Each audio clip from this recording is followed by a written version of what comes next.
Jadi tragedi yang sebenarnya bagi orang-orang miskin, orang-orang yang mengenaskan hidupnya adalah bukan kemiskinan harta sebenarnya.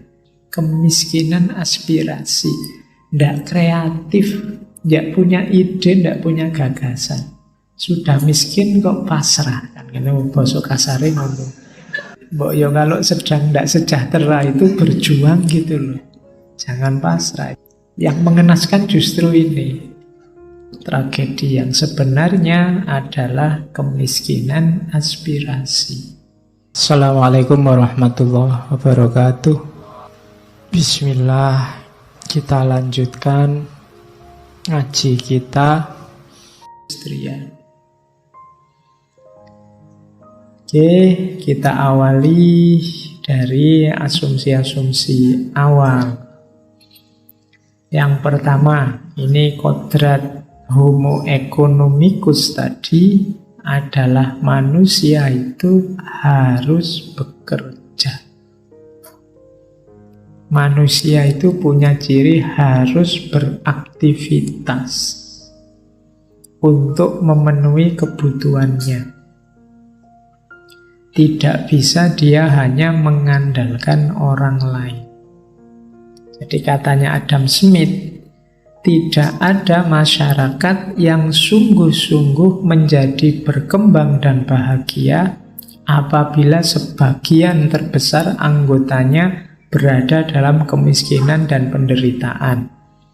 Di samping itu, tiada lain kecuali persamaan bahwa mereka yang makan, berpakaian, dan bertempat tinggal adalah semua orang yang secara bersama-sama harus menghasilkan dari pekerjaan mereka sendiri sehingga mereka dapat makan, berpakaian, dan bertempat tinggal secara memadai.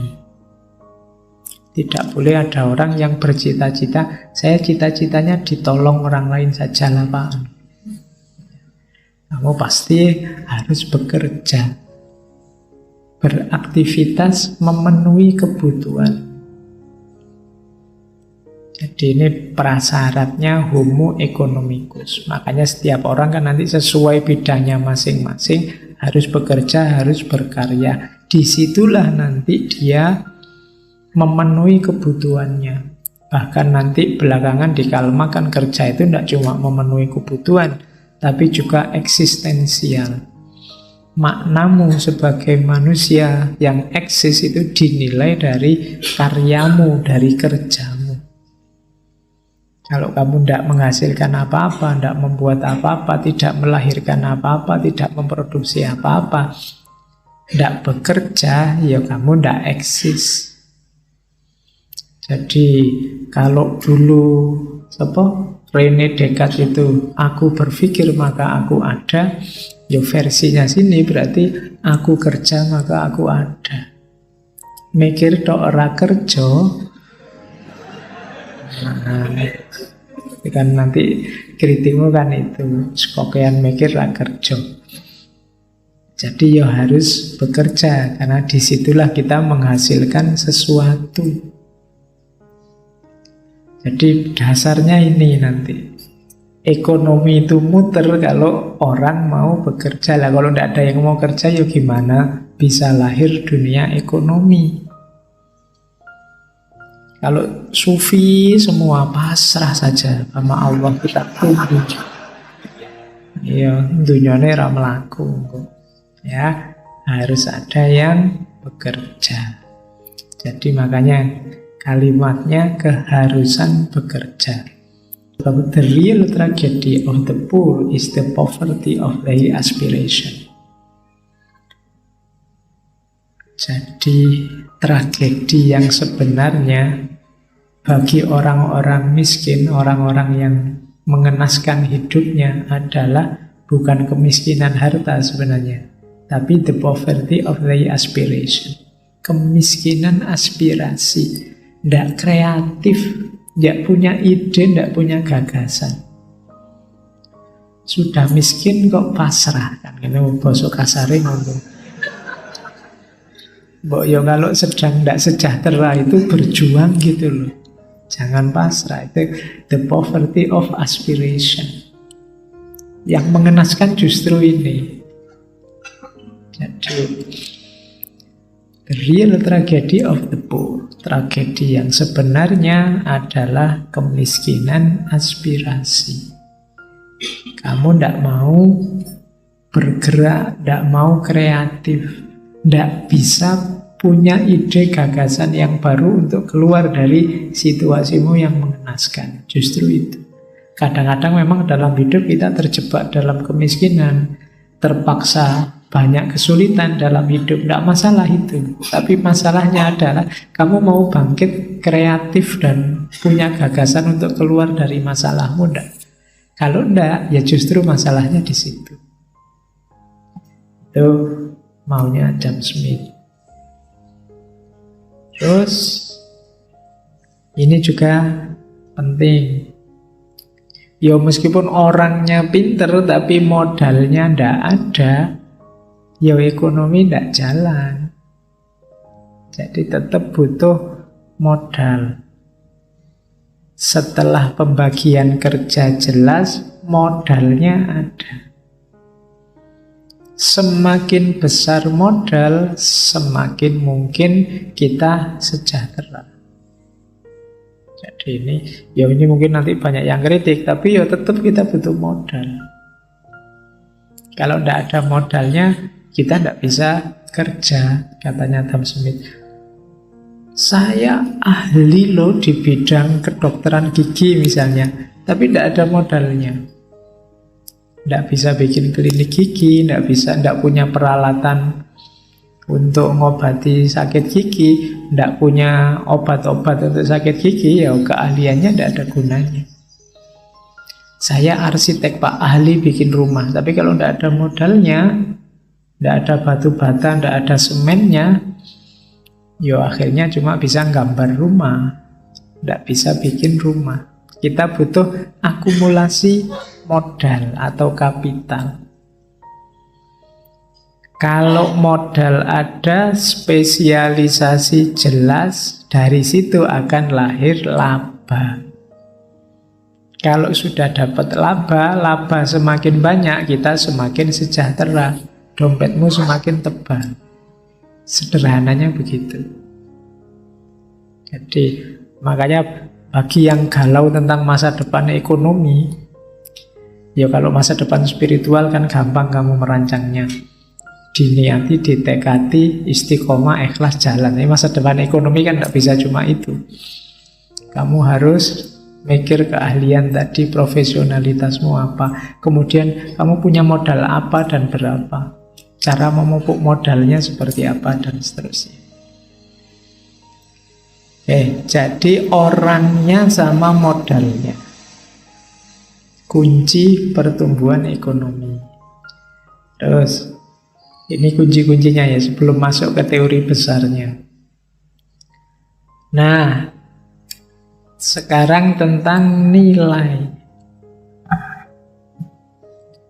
Perhatikan dalam dunia ekonomi ada nilai real, ada nilai nominal.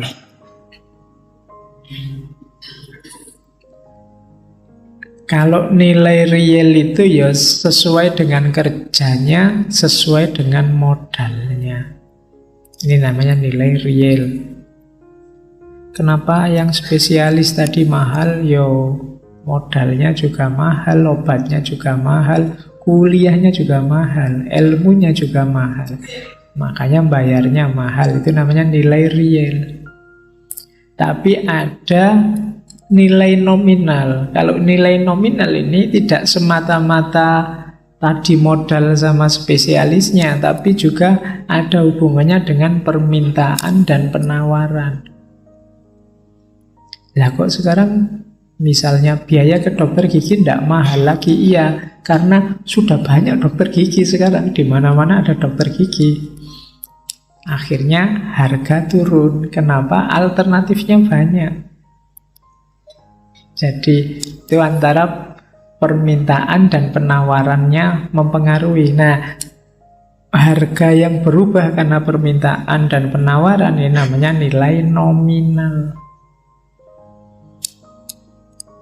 Jadi nilai nominal itu hubungannya dengan lingkungan sekelilingnya. Dia dibutuhkan atau tidak, banyak tidak yang butuh. Kalau yang real sesuai dengan barangnya, modalnya, kerjanya. Itu namanya nilai real kalau dalam ekonomi.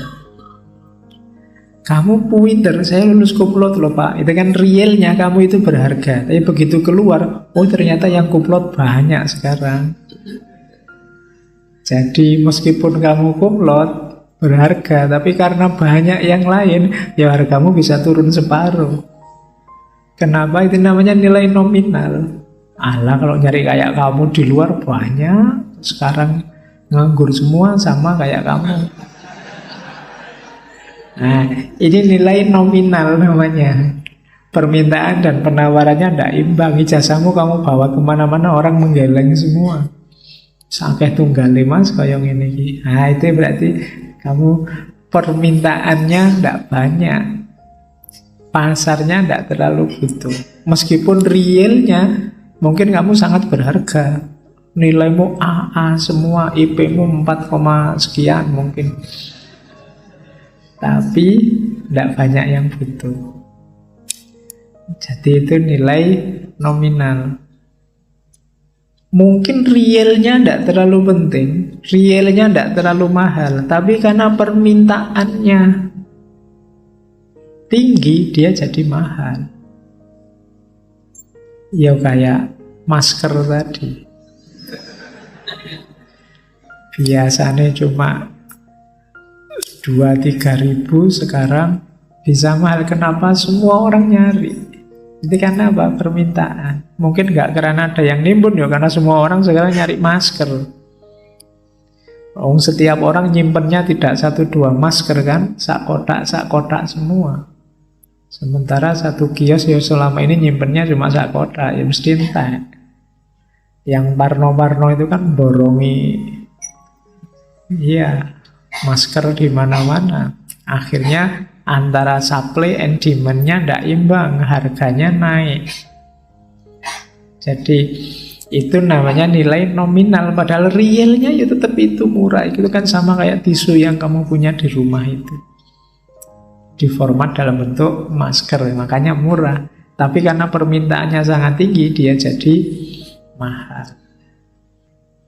Harta yang dimiliki oleh setiap orang karena hasil kerjanya sendiri merupakan hak dasar dari semua hak yang lain. Sehingga hak milik tersebut sangat suci dan tidak dapat diganggu-gugat. Jadi kalau kamu berhak punya sesuatu. Nah kalau saya tidak punya apa-apa Pak, saya miskin. Katanya Adam Smith, harta milik seorang yang miskin adalah tenaga dan keterampilan tangannya. Maka melarang dia agar tidak menggunakan tenaga dan keterampilannya untuk adalah sesuatu yang melukai sesamanya, jelas-jelas merupakan pelanggaran atas hak milik yang sangat suci ini. Hal itu merupakan perwujudan pelanggaran hak atas kebebasan yang adil yang dimiliki buruh dan mungkin atas orang yang ingin mempekerjakan dia. Jadi, kalau kamu punya apa-apa, ya itu hakmu. Kalau kamu tidak punya apa-apa, hakmu atas tenaga dan keterampilanmu.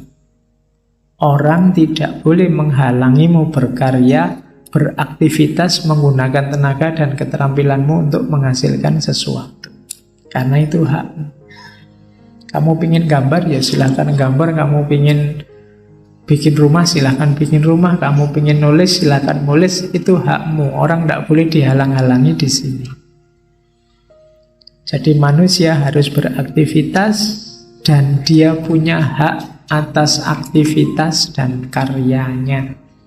Ini dua asumsi yang awal tadi, ringkesnya itu. Silahkan kamu bekerja, silahkan kamu berkarya, dan kamu punya hak atas itu. Atas produkmu, atas karyamu, dan atas aktivitasmu. Meskipun nanti di antara yang dikritik oleh Karl Marx itu nanti Kalau dalam kasus buruh ini nanti dia tidak bisa mengklaim karyanya. Mereka sih yang bikin sepatu bermerek, tapi mereka tidak bisa bilang sepatu bermerek itu produkku. Ya, nanti di situ ada masalah nanti.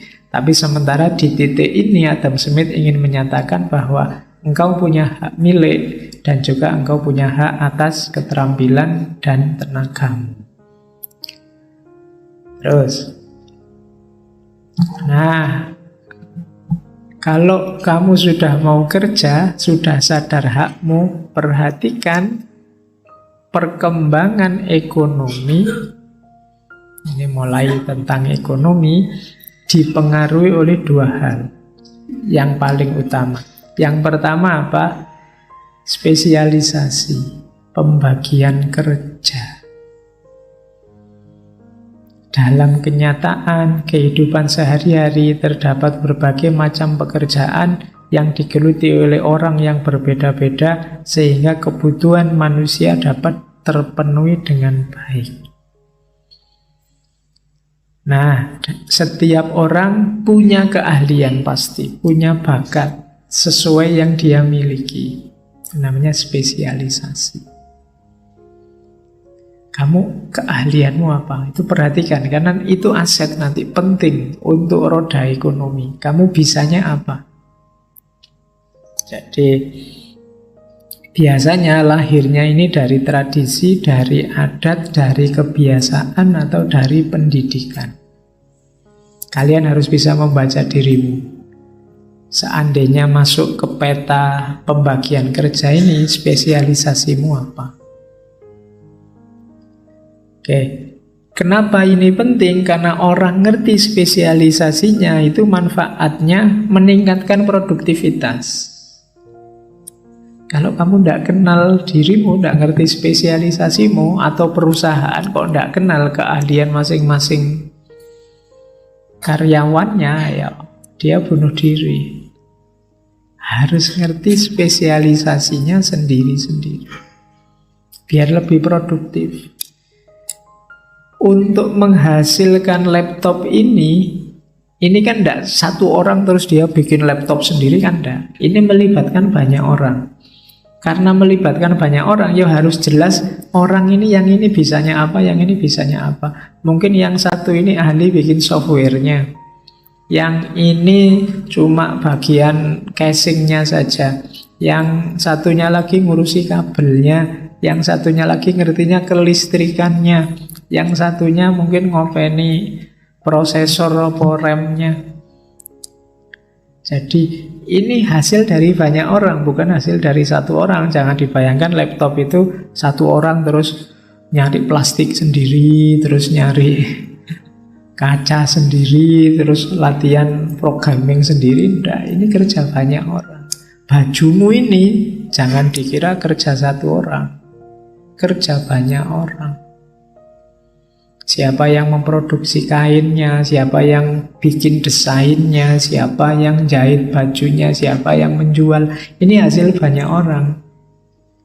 Kalau tidak ngerti division of labor bisa kacau. Ya kalau zaman dulu barter tidak butuh itu. Sekarang zaman industri harus jelas pembagian kerjanya. Ya kayak kalian bikin panitia itu kan melakukan division of labor. Oh, kamu bagian nerima tamu besok, kamu yang bagian peralatan, kamu yang bagian ini division of labor. Jangan hanya satu orang ngabehi semuanya dia. Dia yang ngurusi peralatan, yang nerima tamu, ya itu tidak efektif. Begitu enak-enaknya nerima tamu, soundnya bunyi, wih, akhirnya lari masuk sound. Terus begitu soundnya belum selesai, tamu datang balik lagi ke sana. Terus ternyata di sana narasumbernya datang, terus lari nyambut narasumber. Terus itu ngabehi, tidak efektif, tidak jelas division of labor-nya. Kerja yang cerdas itu kerja yang ngerti spesialisasinya. Oke ya Kak, hari ini kan sering kelewat. Ini sebenarnya sederhana teorinya, tapi hari ini sering kelewatan. Kamu lihat di TV-TV itu, ini urusan apa sih? Yang ngomong kok orang itu. Orang itu spesialisasinya apa nyambung dengan yang dia omongkan. Itu kan kadang-kadang ada masalah seperti itu. Berarti apa? Tidak kenal division of labor, pembagiannya. Oke, ya kayak saya misalnya, yo aku ngertiku filsafat. Makanya nyuwun saya panitia yang ngundang saya kok disuruh ngomong fikih. Wallahu a'lam bishawab. Ya, jangan tanya saya hukumnya ini apa Ustaz. Tahunya, loh aku nggak ngerti-ngertiku filsafat.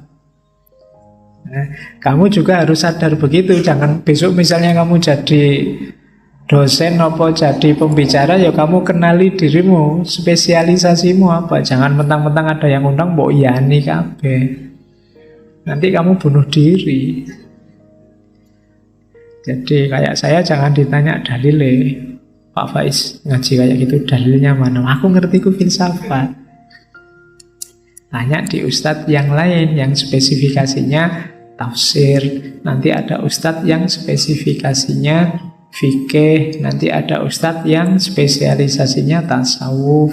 Kamu juga harus ngerti pembidangannya. Oke, jangan semuanya dikomentari, semuanya mbok nyanyi yo. Mengacaukan dunia nanti. Biarkan ahlinya yang ngomong. Mungkin di bidang filsafat saya ngerti, tapi di fikih saya awam. Nanti di urusan matematika aku awam. Kemarin ngomong sains Newton, ya harus dilewati bagian fisika, bagian kimianya. Aku kurang ngerti.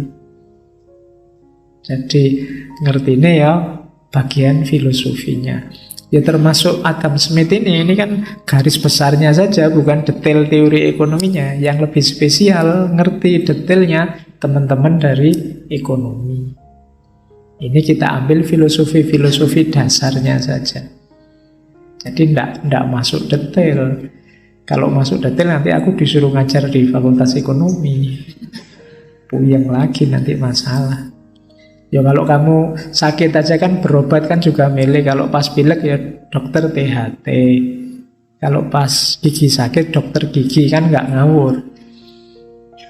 Kan ada dokter umum Pak. Ya dokter umum kan kalau pas kamu nggak punya duit. Spesialis kan kalau pas duitmu mahal itu kan kamu keren. Spesialis kan ngerti yang ahlinya. Oke, karena memang spesialis itu semakin mahal. Kayak dokter tadi, semakin spesialis semakin mahal. Ada ahli jantung, itu kan mahal. Nanti ahli jantung kiri lebih mahal lagi, ahli jantung kanan lebih mahal lagi, kan gitu. Lebih spesialis.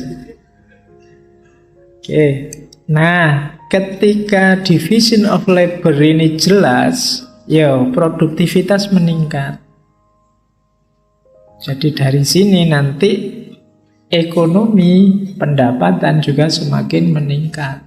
Kalau produksi meningkat kan pendapatan juga meningkat. Oke, katanya Adam Smith, manusia dengan bakat masing-masing, dengan kecerdasan yang beda-beda dapat saling memberikan keuntungan satu sama lain. Hal ini tidak terjadi pada hewan. Kalau hewan tidak kenal division of labor, setiap hewan ya sesuai podo kabeh keahlian rata, karena dia andalannya insting, tidak kayak manusia. Tidak kenal pembagian kerja, hanya manusia yang ngerti pembagian kerja. Kalau kamu lihat bebek, tidak ada, oh ini bebek yang ahli renang, kalau yang ini bebek yang ahli lari, ini bebek tidak ada ya. Kalau bebek rata. Tapi kalau manusia ada beda-beda sesuai bakatnya. Jadi kunci pertama perkembangan ekonomi itu manusianya.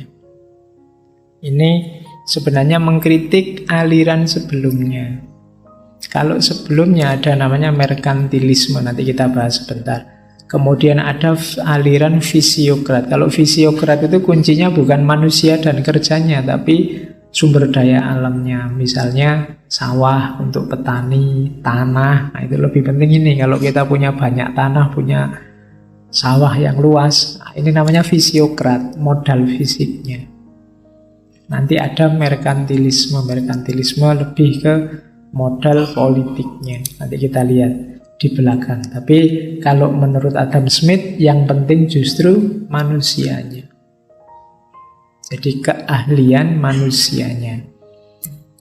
Contohnya ini, it's not from the benevolence of the butcher, brewer, or baker that we expect our dinner, but from their regard to their own interest. Kalau sudah misalnya gini loh, division of labor itu, kita itu tidak butuh kebaikannya tukang daging, ya kan? Kebaikannya tukang bikin minuman atau tukang bikin roti. Yang kita butuhkan kalau kita ke warung, ya dia bisa bikin daging yang enak, bikin minuman yang enak, bikin roti yang enak. Yang kita cari kan itu. Jadi bukan benevolentnya. Bukan, oh dia orang baik kok. Ya orang baik kalau tidak bisa bikin minuman, ya tidak kita tunggu kalau pas kita di warung. Harusnya minuman manis kamu dikasih pahit, kan kamu tetap marah. Meskipun saya orang baik loh pak. Iya neng ya. Minumanmu harusnya manis, tapi ini pahit. Kita butuh profesionalitasnya. Jadi disinilah pentingnya division of labor. Jadi kita butuh orang-orang yang punya spesialisasi jelas. Terus, the first thing you have to know is yourself. Kalau ini sangat filosofis. Saya ambil quote ini biar kamu ngerti ya, Adam Smith ya filosof. Hal pertama yang harus kamu tahu, kamu kenali adalah dirimu sendiri. Ini kan juga dalam rangka membentuk manusia berkualitas yang spesialis tadi. A man who knows himself can step outside himself and watch his own reaction like an observer. Ini sebenarnya dalil untuk muhasabah versinya Adam Smith. Yang harus kamu kenali adalah dirimu sendiri yang pertama. Tidak usah mikir orang lain dulu, kenali dulu dirimu. Kenapa? Karena kalau engkau kenal dirimu, kamu bisa mengambil jarak sebentar dari dirimu untuk mengamati dirimu. Kamu ini sudah cocok apa belum? Sudah berkualitas apa belum? Kamu sudah sesuai dengan yang kamu inginkan apa belum? Kalau kamu tidak kenal dirimu, ya kamu tidak bisa. Kalau kamu tidak kenal dirimu, kamu tidak ngerti kamu bisa lebih baik apa tidak, bisa meningkat apa tidak, bisa lebih sukses apa tidak. Wong kamu tidak ngerti kamu sedang ada di mana dalam situasi apa. Maka pertama-tama kenalilah dirimu sendiri justru. The first thing you have to know is yourself.